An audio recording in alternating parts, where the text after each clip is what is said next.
Ladies and gentlemen, let's recap why the EU and countries within the EU are undermining their prospects, their economic prospects going forward by trying to disparage or oppose President Trump's administration. Okay, they've done absolutely nothing to counter a growing and very important Chinese economy. It's going to be the biggest economy in the world by far in 2050. This is PwC Global. By 2050, China's projected share of world GDP is 20%. India will be second in terms of the largest economies of the world. So it'll be China, India, the US, and this is really interesting. So UK could be down to 10th place by 2050. France out of the top 10. And Italy out of the top 20. The US could be down to third place in the global GDP rankings in 2050, while the EU's share of world GDP could fall below 10%. Below 10% by 2050. As a result, 6 of the 7 largest economies in the world are projected to be emerging economies in 2050, led by China first, India second, Indonesia fourth. Okay, so this is PwC, a PwC global estimate, the world in 2050. So you look at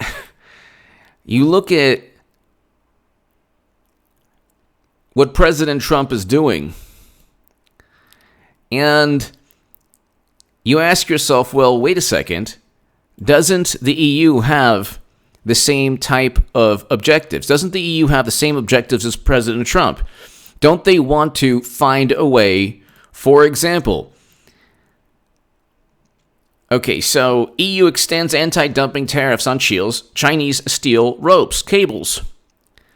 Okay, there are tariffs. EU extends anti-dumping tariffs on Chinese steel ropes, cables for another 5 years. The European Commission has decided to extend its existing anti-dumping duty of 60.4% on imports of China-origin steel ropes and cables.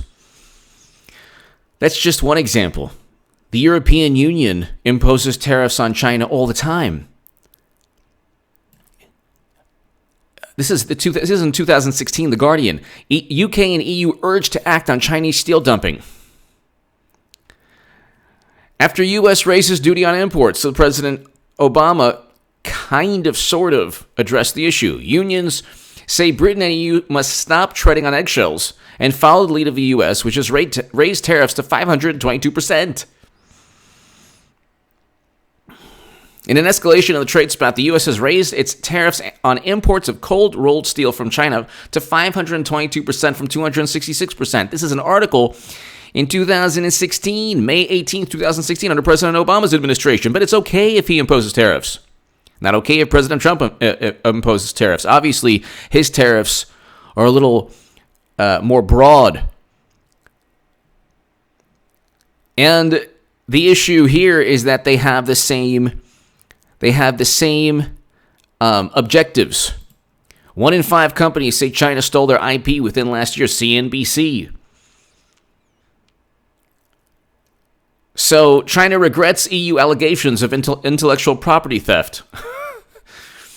The issue lodged with World Trade Organization. Beijing attaches great importance to the protection of IP, our Commerce Ministry says. Okay, that's not true.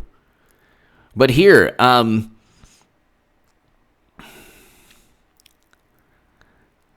China expresses regret over the EU launching the complaint and will properly handle it according to the WTO dispute settlement procedures.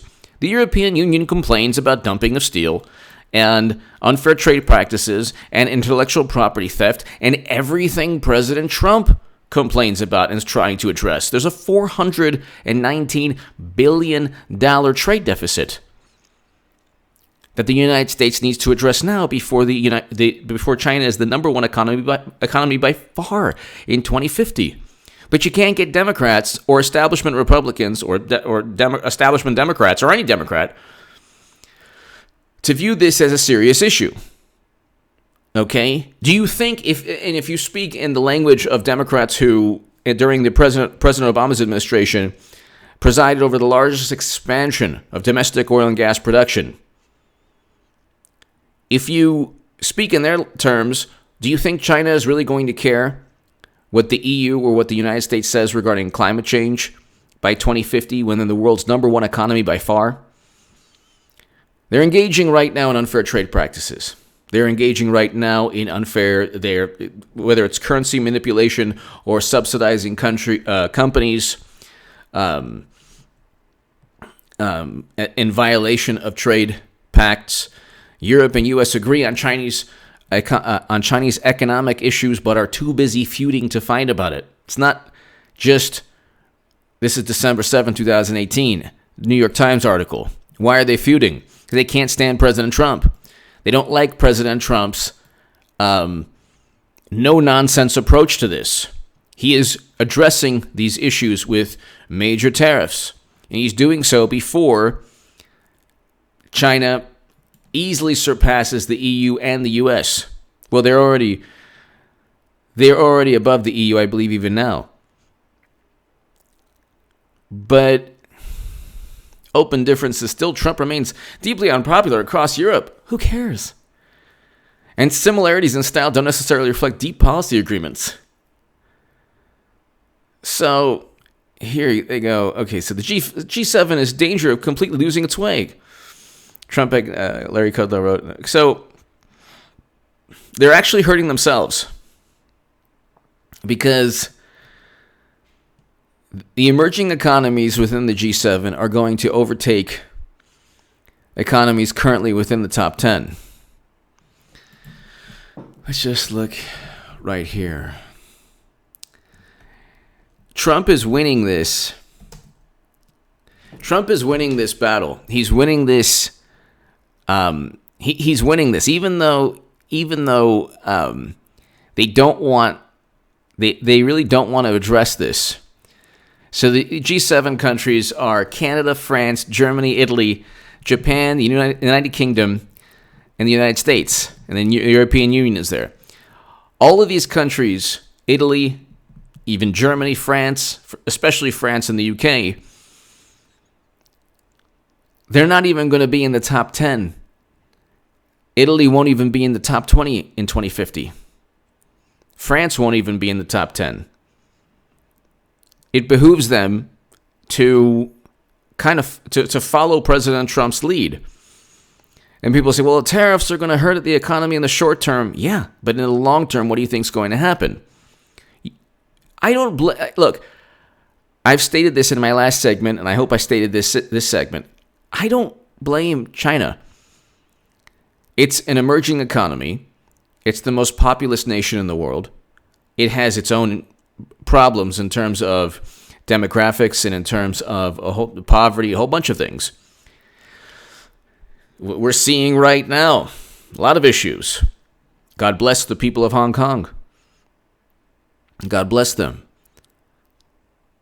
But if you're going to address, for example, the steel industry, not only in the United States, which is being protected by President Trump finally, but in the EU, that's a national security issue. You don't want the global demand for steel or China to supply the world in terms of steel production. Countries like the United States of America, especially the United States of America, should have a strong steel industry. If China continues dumping steel and engaging in unfair trade practices, you can't have that. And there were tariffs imposed on certain steel products under President Obama's administration. But there's a $419 billion trade deficit, and it gets bigger and bigger and bigger and bigger and bigger. So the G7, the whole thing is like, people say, oh, well, you know what? We want a president who will play ball. Well, what have they done? What has the European Union done? What has the UK or France, or what did President Obama or President Bush do to deal with a growing and expanding, a growing economy from China? And with the growing economy comes greater leverage, a greater voice on the world stage, also militarily. So when Clinton was asked how she would deal with North Korea, she said, "Well, this was during a speech that she gave to bankers that she wouldn't give to the public, and she's running again, and they're going to ask her, and you'll see, Clinton will run again." And all those people who want the popular vote to choose the president, they don't realize that you see this, like, you see a couple people, I won't even mention their names, trying to debate Tim Pool. Tim Pool is 100% right on this. But there's also an issue here that he should simply say Clinton outspent Trump 2-1. The $1.2 billion to $600 million. And she said she wanted to ring China with missile defense. That was her way of forging some kind of peace between North and South Korea, which would not have worked. Okay, she's a militant in every single way. This is one of the reasons President Trump won. But another reason is that Trump is so much better than Clinton, even though she's going to be the nominee again, which will prove everything that I've been saying about the Democrats, the left, Clinton. But I'm all over the place. But the popular vote is a function of money spent.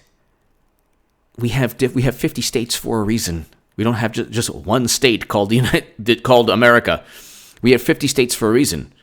Okay, you don't want. They say, well, you know what? The person who gets the most votes should win. We have never been that. That's never happened in the United States of America because it's the United States. Different states have different economies. They have different regional interests. All of these things. That's not the way the country was founded. That's not what our Constitution. That's not even what was discussed in the Constitutional Convention. How our country was founded, how the Constitution was written, addresses different states having different requirements or needs.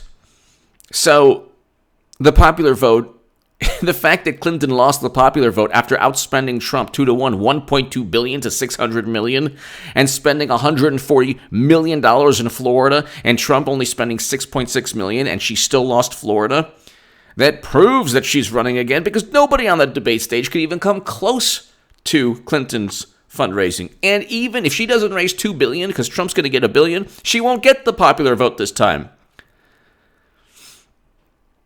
But anyway, I bring that up because that's the mentality. The mentality is pure public relations. In terms of national security, it's better now to address an economy from China that is going to be easily the world's number one economy by 2050. Only 31 years away from now. Why not address that now? Why not support President Trump when the EU has zero chance, no chance at all, of even competing not only with the US in the future, because the EU has so many problems, and you have not only Brexit, but it's very likely not going to survive as the European Union we know of today. But anyway, you have individual countries that will fall out of even the top 20, even the top 10. Their leverage and their voice on the world stage will lessen. Why would you oppose President Trump if President Trump's policies will help you in the long run? Why would you do that? You would do that simply because you care about public relations. You don't care about the economic future of your country.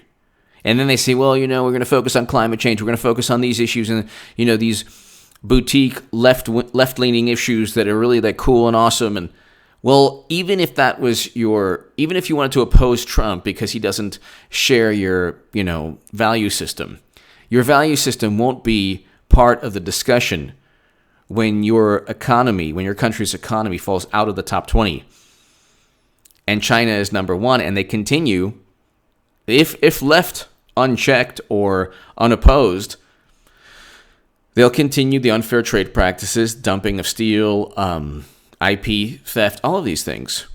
You want to address that now.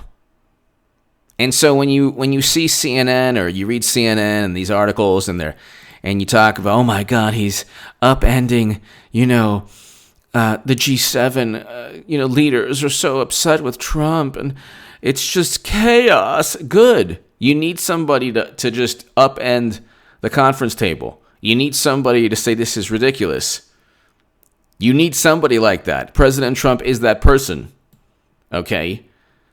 One reason, in addition to criminal justice reform, First Step Act, in addition to record low unemployment, in addition to peace, the beginning of peace between North and South Korea, is that Trump opposed the Trans-Pacific Partnership, which Clinton did not oppose. She was saying that she helped create.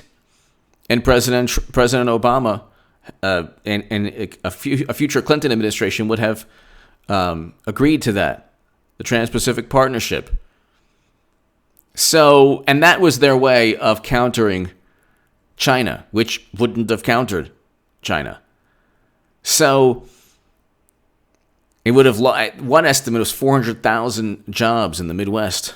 It would have cost 400,000 jobs in the Midwest. So instead of confronting China, they had the TPP, which would have been horrendous for job creation. Already, in 2 years, President Trump's administration has created in 2017, 2018, 4.2 million jobs in 2 years. That's with the $500,000 job revision.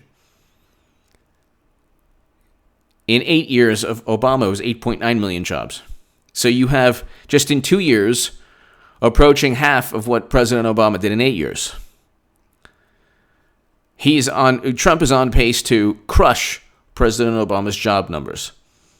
And then you have people who are like these ridiculous theoretical debates. We're a republic. We have a constitution.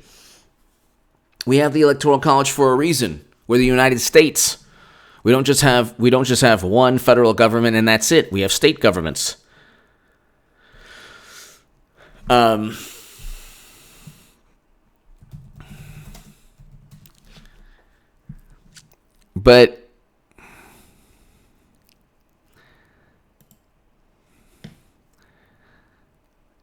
I just think that what President Trump is doing,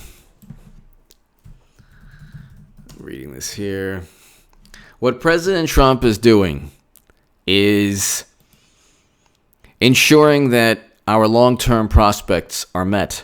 And he's doing so even though it's here, the 10th Amendment, undelegated powers kept by the states and the people. The powers not delegated to the United States by the Constitution nor prohibited by it to the states are reserved to the states respectively. So you have the 10th Amendment for a reason. Okay? It's like, you have the 10th Amendment for a reason, and we can go on. The Electoral College is there for a reason in this country. Clinton knew she had to win the Electoral College. And the second that Republicans win the popular vote, because media realizes it's on a sinking ship and abandons ship and starts actually giving favorable coverage by the end of President Trump's 8 years, or some either even-handed coverage.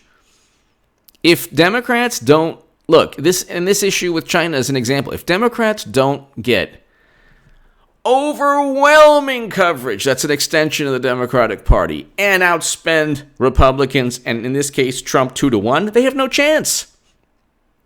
Because they cheat, they create Cold Wars, new Cold Wars. They condemn and judge everyone, then they ask for context and nuance when they're guilty and caught with their pants down. And it's like really tough issues like a $419 billion trade deficit that, if left unaddressed, would be $600 billion. And then when you get to $600 billion or $700 billion or $1 trillion eventually, and China's economy is the number one economy by far, then what happens? Then what are you going to do? You're at the negotiating table and you'll be laughed at. And so that's exactly, it's like, Trump is the president we need at this moment in history. He's doing a very good thing in a lot of respects. And, they focus on his personality and they ignore all the horrific racist things that Democrats preside over. They focus on his personality. They focus on this. They focus on that.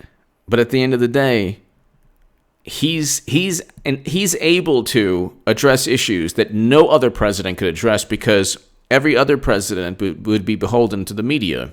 Trump is not. Trump doesn't care. Trump plays the media.